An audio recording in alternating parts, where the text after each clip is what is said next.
Friends, இன்னைக்கு chicken gravy எப்படி செய்யறதுன்னு பார்க்கலாம் வாங்க.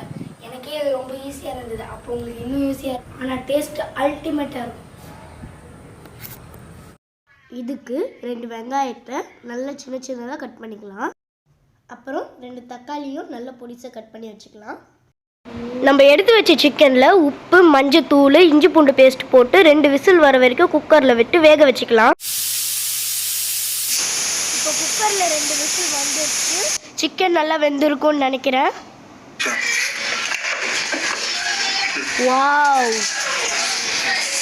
சூப்பராக வந்திருக்குங்க, நீங்களே பாருங்கள். இப்போ அடுப்பில் ஒரு கடாயை வச்சுக்கலாம். தேவையான அளவுக்கு எண்ணெயை ஊற்றிக்கலாம். எண்ணெய் நல்லா காஞ்சதுக்கப்புறம் கடுகு போட்டுக்கலாம். இப்போ கருவேப்பிலையை போட்டுக்கலாம்.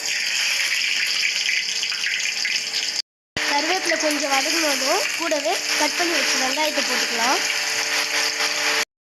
வெங்காயம் நல்லா பொன்னிறமாக வதங்குற வரைக்கும் வதக்கிக்கலாம். பாருங்கள், நல்லா வெங்காயம் பொன்னிறமாக வதங்கிடுச்சு. இஞ்சி பூண்டு பேஸ்ட் போட்டு வதக்கிக்கலாம்.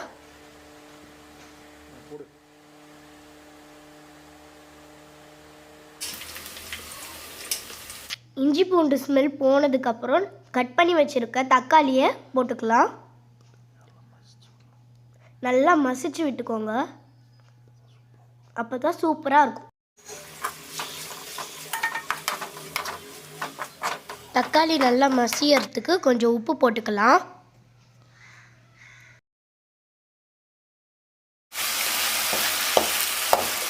மாதிரி கிரேவி ஸ்டேஜ் வந்த உடனே கொஞ்சம் மிளகாத்தூள் போட்டுக்கலாம்.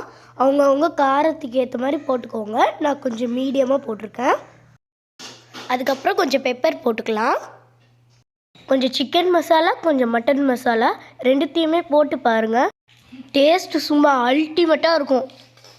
மசாலா எல்லாத்தையும் நல்லா வதக்கி வச்சிடலாம். வேக வச்ச கறியை எடுத்து மசாலாவில் போட்டுக்கலாம்.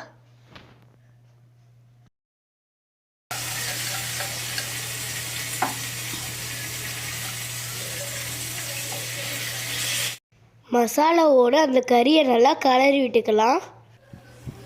இப்போ இந்த ஸ்டேஜில் நம்ம கறியை வேக வச்சு தண்ணி எடுத்து இதுலேயே ஊற்றிக்கலாம். பாருங்கள், இந்த மாதிரி சிம்மில் வந்து ஒரு 5 நிமிஷம் வச்சு இந்த மாதிரி கொதிக்க விட்டிங்கன்னா உங்களோட சிக்கன் கிரேவி ரெடி ஆகிடும்.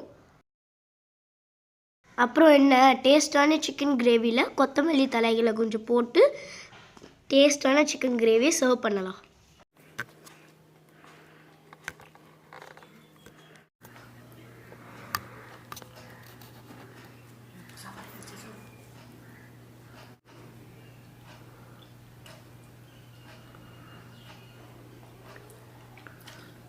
செம்ம டேஸ்ட்டாக இருக்குது. இந்த மாதிரி டேஸ்ட் இருக்குது கடையில் கூட கிடைக்காது. கறி அப்படியே மெத்த பஞ்சு மாதிரி இருக்குது.